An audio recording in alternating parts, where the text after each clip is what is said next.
Assalamualaikum warahmatullahi wabarakatuh. Hello gengs, welcome back to Michan channel. Aduh, ternyata lama juga ya Michan gak upload. Kalian ada yang kangen gak sama Michan? Dan Michan tahu nih, kalian pasti nungguin kan? Atau bahkan kalian bertanya-tanya, kemana nih Michan? Kok gak upload-upload?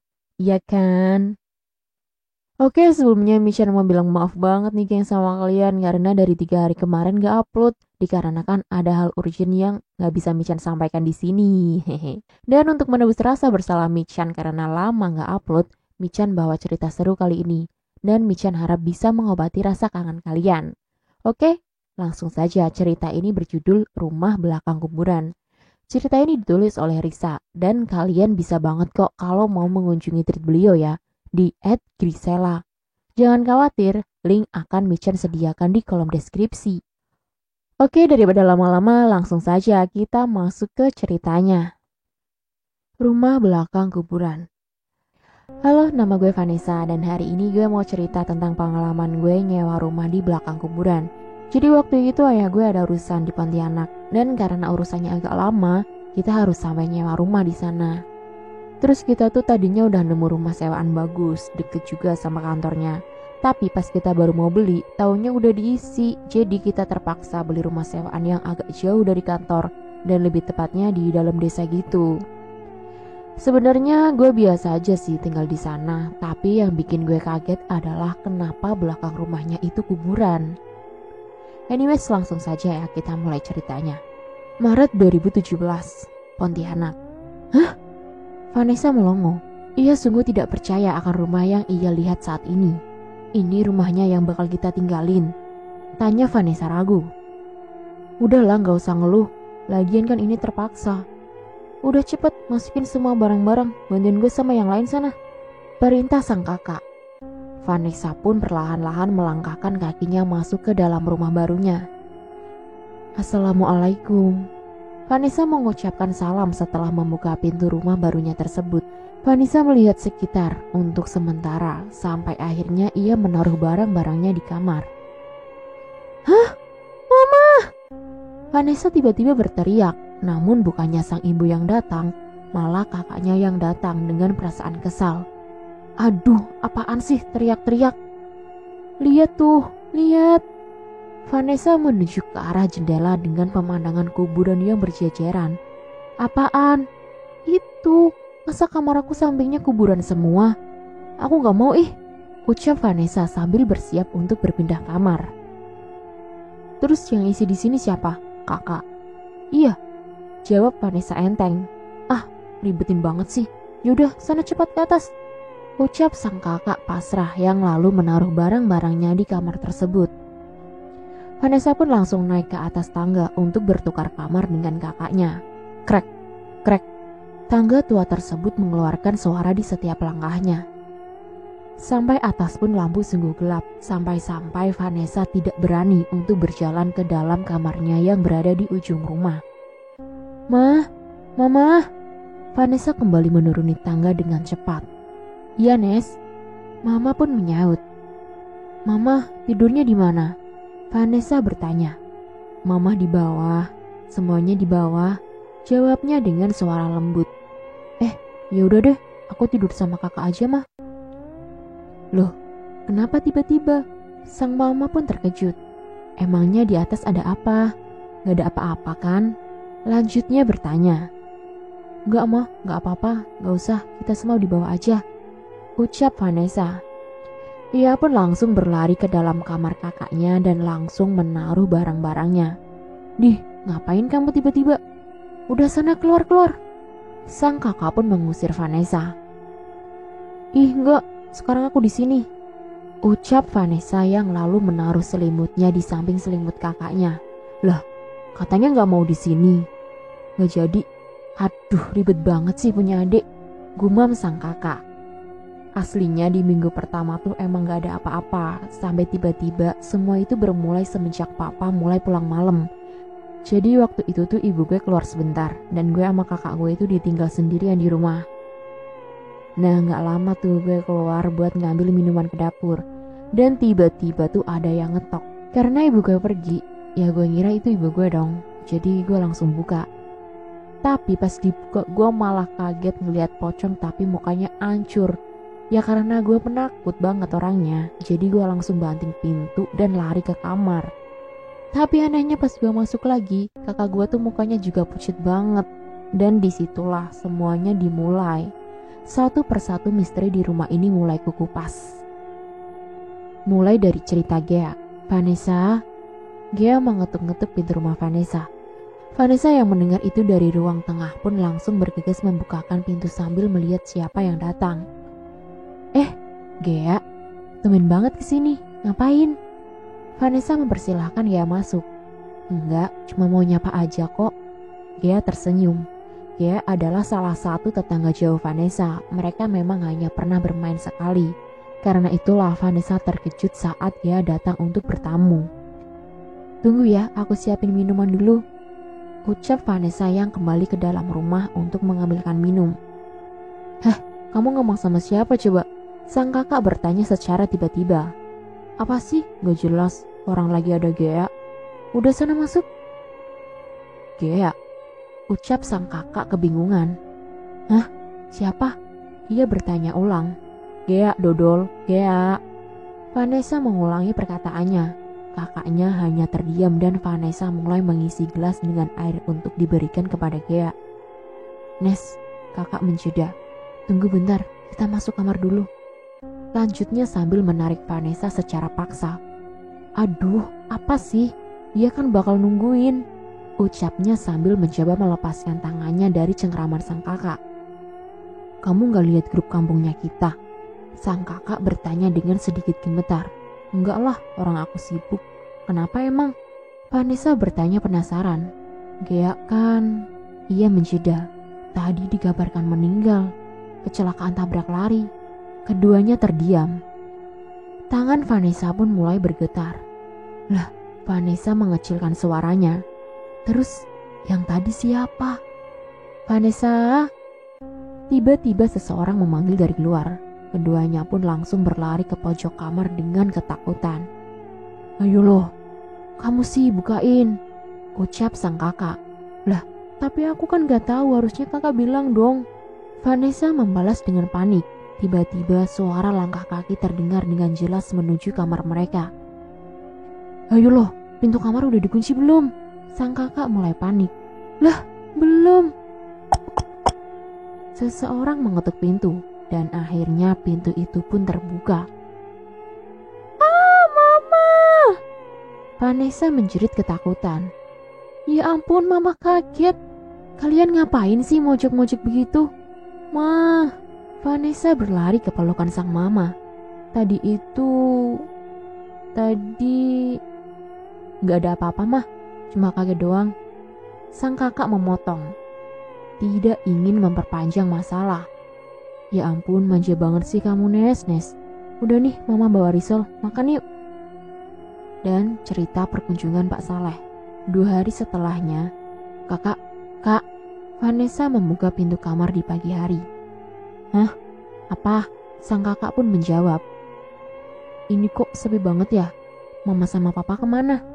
Lanjutnya bertanya. Gak tahu tuh, pergi. Tadi gue kebangun cuma buat dibilangin jaga rumah. Oh, Vanessa mengangguk. Tunggu, berarti kita sendirian dong. Mama sama papa pulangnya kapan? Vanessa bertanya. Apa sih, mana gue tahu, penakut banget, ucap sang kakak mengejek. Ih, bukan takut juga, orang aku cuma nanya. Udahlah, aku mau tidur lagi aja. Vanessa pun kembali ke dalam kamar dan melanjutkan tidurnya. Jam 12 siang. Vanessa berdehem. Apa kak? Ucap Vanessa yang belum 100% sadar dari tidurnya. Tidak lama pun Vanessa membuka pintu kamar dengan badannya yang masih lemas. Hah? Gak ada siapa-siapa.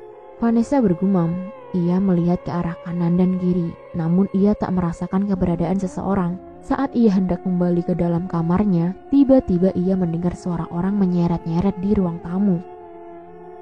Apaan sih? Vanessa tertawa kecil. Kakak ngapain? Tanya Vanessa. Suaranya tak dijawab. Vanessa pun kembali melangkahkan kakinya ke dalam kamar. Namun tiba-tiba suara itu semakin keras. Vanessa pun perlahan-lahan berjalan ke ruang tamu untuk melihat apa yang sedang ada di sana. Hah? Gak ada apa-apa. Vanessa kebingungan. Sesampainya di sana, ia hanya melihat keadaan ruang tamu yang seperti biasanya. Sampai akhirnya ia melihat ke arah kirinya dan melihat seseorang yang tidak beranggotakan tubuh lengkap menyeret-nyeret tubuhnya. "Ah, kakak!" Vanessa menjerit. Tiba-tiba ia pun menabrak seseorang di belakangnya. "Ah, apa sih?" Kakaknya berteriak sambil memegang kepala Vanessa. "Kakak!" Vanessa mendorong-dorong sang kakak. "Ayo kita masuk ke kamar." Sesampainya mereka di kamar, Vanessa pun langsung mengunci pintu lalu berlari ke pojok kamar. "Ada apa lagi sih? Lihat GA lagi." Enggak," jawab Vanessa ketakutan. Tadi ada Pak Saleh yang jualan sayur," lanjutnya gemeteran. "Apa sih? Orang Pak Saleh tadi pagi masih jualan sayur kok di depan," jawabnya. "Udah, gak usah takut-takut begitu." Tiba-tiba ada yang mengetuk jendela mereka. Keduanya pun langsung terdiam. "Pak, Bu, tolongin saya," ucap seseorang dari balik jendela. "Pak, Bu, saya terjatuh di dekat sungai kering sana. Tolong saya." Suara itu terdengar lagi. "Nes!" Tiba-tiba sang kakak berteriak dan langsung berlari keluar kamar. Vanessa yang ketakutan pun mengikuti kakaknya dan langsung pergi keluar rumah. Mereka berlari sampai ke rumah tetangga. Dan besoknya, tubuh Pak Saleh ditemukan di dekat sumur yang jaraknya cukup jauh dari desa. Entah mengapa ia bisa masuk ke dalam sana, yang pasti kedua kakak beradik tersebut melihat dengan jelas jasadnya. Dan ada lagi teror kecil. Dan semenjak hari itu pun, sang ibu tidak pernah meninggalkan kedua anaknya lagi. Walaupun begitu, mereka tidak lepas dari gangguan-gangguan aneh yang membuat mereka trauma. 2 hari setelahnya, tidak ada gangguan apapun, sampai akhirnya gangguan itu datang lagi, namun kali ini bertambah parah. "Nes," Mama memanggil Vanessa dari luar. "Iya Ma, sebentar." Vanessa langsung menutup buku yang ia baca lalu berlari keluar. "Kenapa Ma?" Vanessa menghampiri ibunya yang sedang melihat ke atas langit-langit rumah. "Kamu nyium sesuatu gak?" tanya Mama sambil melihat ke arah langit-langit kembali. "Hah?" Vanessa mengendus-endus. "Enggak. Bau apa emangnya?" lanjutnya bertanya. "Apa cuma perasaan Mama aja ya? Bau busuk gitu kan Mah?" Tiba-tiba sang kakak ikut menghampiri. "Iya." Mama berbalik melihat ke arah kakak. "Bau apa ya ini?" tanyanya bingung. "Gak tahu. Sebenarnya aku udah sering sih Mah nyium baunya. Cuma gak tahu kenapa sekarang nambah nyengat." "Hah?" Vanessa mencoba menghirup udara kembali. "Hah?" Vanessa mencoba menghirup udara kembali. Nyium deh. Bau gosong kan?" "Apa sih? Bukan juga," jawab kakak. "Bau busuk gitu loh." "Masa sih baunya udah lama? Kok Mama baru nyadar sekarang ya?" Ketiganya pun melihat ke arah atap, berhubung bau tersebut berasal dari atas. "Tapi kok dari atas ya? Apa di genteng kita ada sesuatu?" lanjut Mama. "Menurut aku sih lantai atas. Lagian emang lantai atas pernah dibuka-buka? Enggak kan?" Mendengar itu pun Mama mulai curiga. "Ya udah, ayo kita coba ke atas." "Oh, kalau itu sih Mama aja, saya nggak berani Mah." Tiba-tiba kakak memundurkan langkahnya. "Itu tuh, ajak Vanessa aja," ucapnya yang lalu pergi kembali ke dalam kamarnya. Nggak mau, nanti aja Mah sama Papa." Vanessa menolak ketakutan. Iya, ya udah nanti kita cek bareng-bareng di atas." Setelah itu mereka semua menjalankan aktivitas masing-masing, sampai akhirnya malam pun tiba.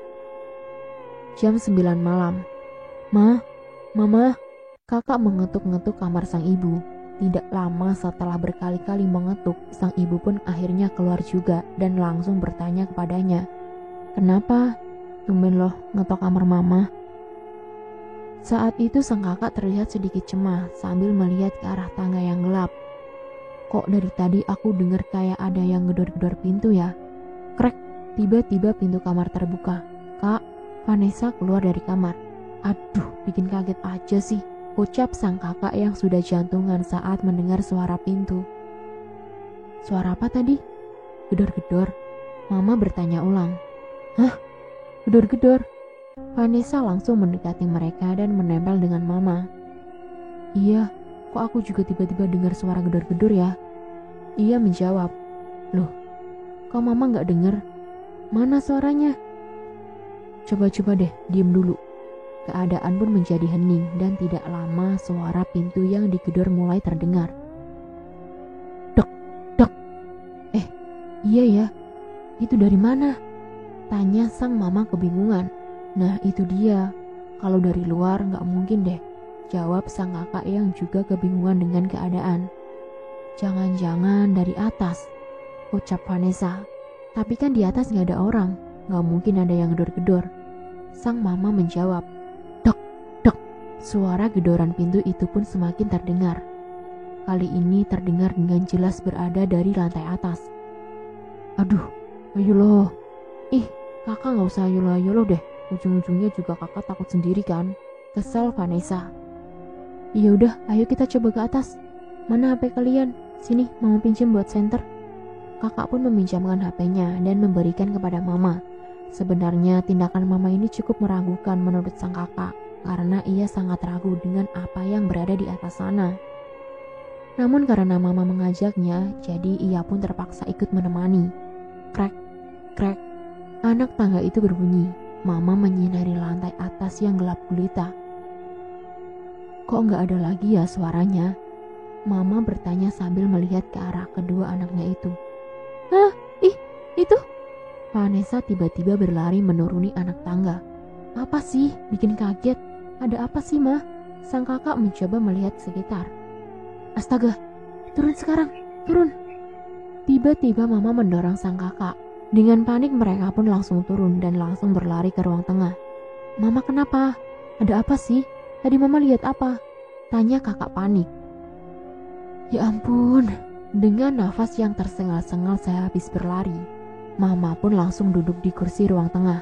Enggak apa-apa. Pokoknya nanti malam kita bakal ngomongin ini sama papa. Emang kenapa, Ma? Tadi ada apa? Tanya sang kakak yang masih penasaran dengan apa yang kedua keluarganya lihat di atas sana. Enggak, sudah, kamu masuk saja masuk. Perintah sang mama. Mama pun mengantarkan sang kakak ke dalam kamar. Namun saat mama sudah masuk ke dalam kamarnya, sang kakak sempat mengintip ke arah tangga yang masih dalam keadaan gelap. Namun betapa terkejutnya ia saat melihat seseorang yang sudah diselimuti dengan kain kafan. Ya, pocong. Ia melihat ke arahnya, mata mereka saling menatap. Melihat itu pun sang kakak langsung mengunci pintu dan menunggu papanya untuk pulang saja. Dan kasus berikutnya misteri rumah kamar. Hari Sabtu pun telah tiba. Tepat pukul jam 11 Vanessa dan sang kakak baru terbangun dari tidur lelap mereka. Ya ampun, ucap sang mama. Tidurnya lama banget ya. Nih cepat kalian sarapan, perintah mama. Keduanya pun langsung duduk di meja makan dan menyantap makanan mereka.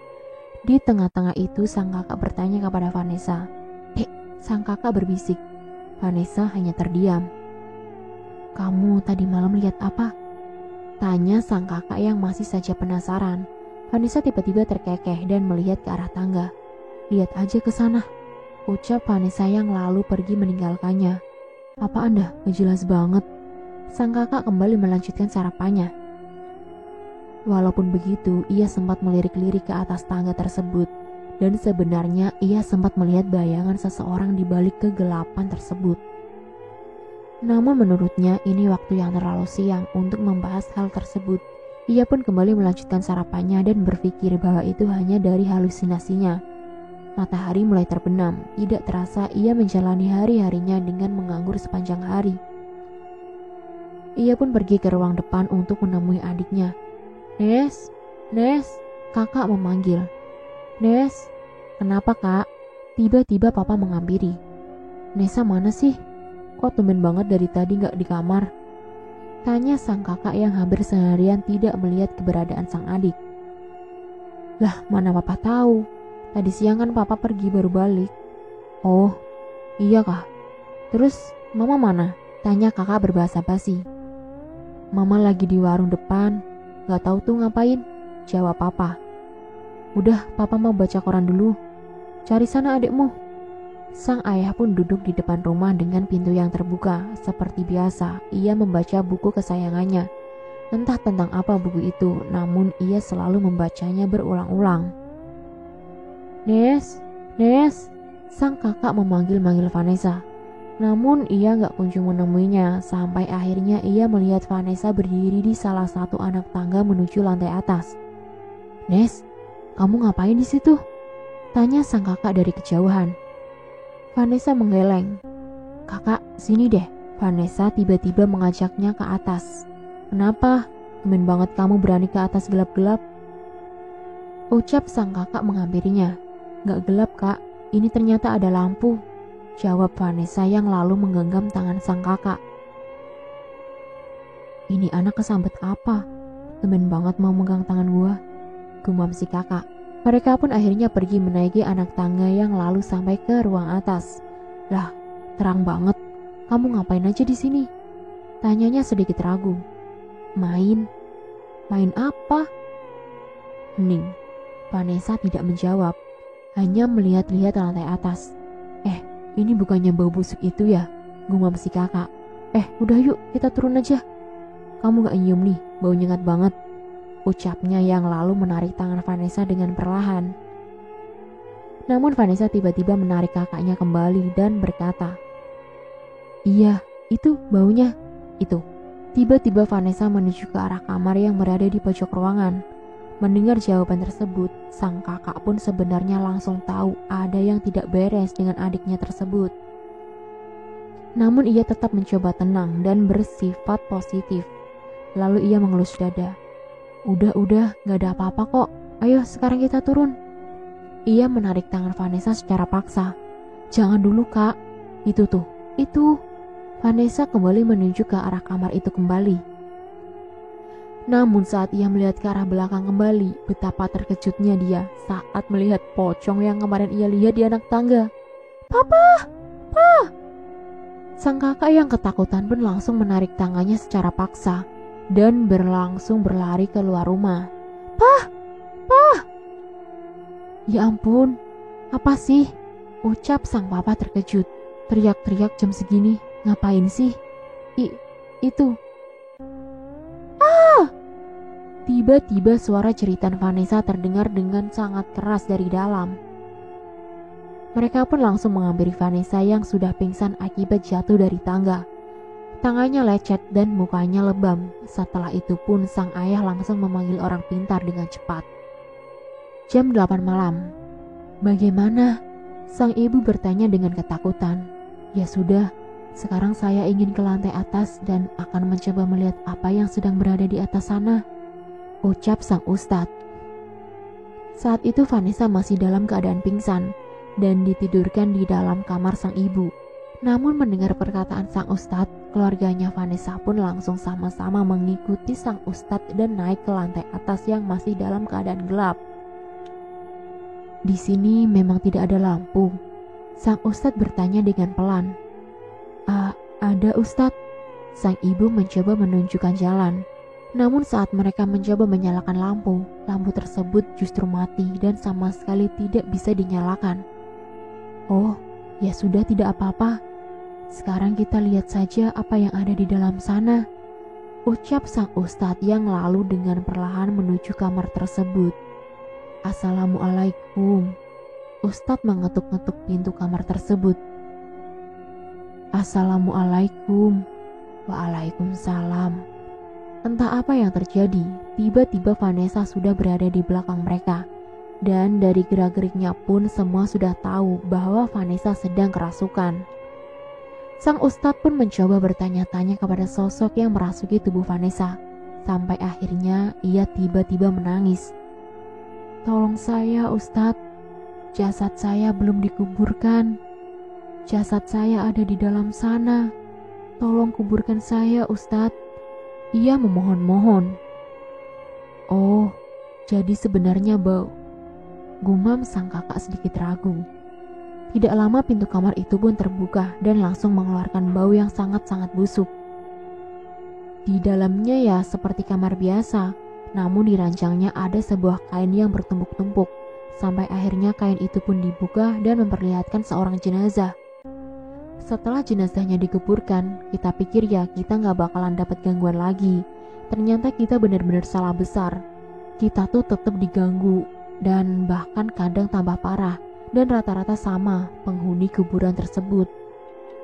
Sebenarnya banyak banget sih, padahal kita tuh di situ cuma 2,5 bulan. Tapi sebelum mengakhiri cerita ini, gue mau cerita satu cerita lagi tentang penghuni pojok dapurnya kita, yang baru kita temui 2 hari sebelum kita pergi. 2 hari sebelum kita pulang ke Jakarta lagi, gue tuh bener-bener seneng banget. Bahkan saking senangnya gue, walaupun jendelanya diketok-ketok lah, ada yang buka pintu kamar lah, gue tuh udah gak peduli lagi. Karena gue udah tahu 2 hari lagi ya gue tetep bakal pulang dan gak bakal di situ lagi. Tapi pas jam tujuan gitu, itu gue lagi makan di ruang tengah. Nah tiba-tiba gue tuh dengar suara cewek, anak kecil nangis. Di situ tuh gue antara takut, penasaran dan kesel sih. Gak tahu, pokoknya perasaan gue kecampur aduk, tapi rasa penasaran gue itu lebih kuat dari perasaan yang lainnya. Jadi gue ngeberaniin diri buat ke dapur, dan pas ke dapur, taunya beneran kan ada anak kecil nangis. Ya gue bingung dong, dan di sini gue mikir, ini penghuni kuburan atau yang dari mana? Saking seringnya diganggu. Terus pas gue samperin, gue kaget banget, soalnya mukanya pucat banget kayak hampir seputih tembok, tapi matanya bener-bener hitam semua. Terus dia nangis lagi, tapi udah sih, gara-gara gue gak terlalu takut, ya gue dengan santainya masuk kamar lagi. Nah, terus ini gue gak tahu, ini gue halu, mimpi, atau bener-bener kayak gini gue gak ngerti. Tapi malamnya kamar gue tuh tiba-tiba diketok. Dan karena gue udah keseringan kayak gitu, jadi gue biarin aja sampai ada yang bilang, "Nes, ini mama." Atau enggak, "Nes, ini papa." Terus tiba-tiba yang nyaut malah, "Vanessa, ini aku." Dan di situ gue langsung merinding banget, soalnya suaranya tuh kayak anak kecil gitu, cuma halus banget. Mungkin sih gara-gara suaranya kurang familiar di telinga gue, jadi gue takut banget. Terus gue tidur lagi, gak tahu sebentar atau gimana, tapi bangun-bangun gue tuh lihat anak kecil itu lagi di samping gue. Dan pas gue bangun-bangunin kakak gue, malah anehnya kakak gue tuh gak kebangun. Walaupun gue udah pukul. Tapi belum aja bangunin kakak gue, dia tiba-tiba kayak cerita gitu ke gue. Yang gue inget sih dia bilang dia gak mau kita pergi, soalnya katanya dia kayak kesepian gitu. Terus gue nanya, emang selama ini gak ada yang pernah nempatin rumah ini? Dan dia bilang, aku dan keluargaku. Habis dia bilang itu, gue diam sebentar, sampai akhirnya dia lanjut lagi. Itu yang di kamar atas, dia nuju ke arah langit-langit kamar. Itu ayah aku. Dan di situ gue bingung banget karena gue nggak ngerti. Apa sekeluarganya sudah nggak ada, termasuk dia, atau emang mereka penghuni lama atau gimana? Sumpah gue nggak ngerti banget. Soalnya setahu gue orang yang nyewa rumah ini juga udah nggak ada. Apa yang nyewa ternyata ayahnya? Soalnya dia cuma bilang itu doang, dan pas gue mau nanya, omongan gue udah kepotong sama omongan dia. Dia bilang, "Makasih sudah mau menempati rumah ini." Terus habis itu dia pergi. Semenjak itu gue bener-bener gak pernah lihat dia lagi. Walaupun pas sebelum gue pergi, gue sempet lihat-lihat ke dapur lagi. Tapi ternyata dia udah bener-bener gak ada walaupun gue panggil. Terus ya udah, itu aja sih pengalaman gue. Dan selesai. Sekian dan itulah akhir dari kisah misteri yang berjudul Rumah Belakang Kuburan. Dan di sini Michan cuma mau berpesan ya gengs, dimanapun kalian harus tetap berhati-hati ya, dimanapun kalian berada. Karena hal gaib itu memang nyata adanya. Apalagi dalam keyakinan kita, seperti pepatah mengatakan, di mana kaki dipijak, di situ gaib dijunjung. Dan akhir kata, Michan ucapkan terima kasih sudah menonton channel Michan kali ini. Dan tunggu cerita Michan selanjutnya ya gengs. Dan jangan lupa juga nih, like, share, dan komen untuk perkembangan channel Michan. Dan jangan lupa juga coret-coret di kolom komentar ya jika ada penyampaian kata ataupun kalimat yang kurang tepat. Jika dalam cerita ini terdapat nama, tokoh, dan tempat yang sama, itu hanya kebetulan semata ya gengs. Oke, bye-bye. Wassalamualaikum warahmatullahi wabarakatuh.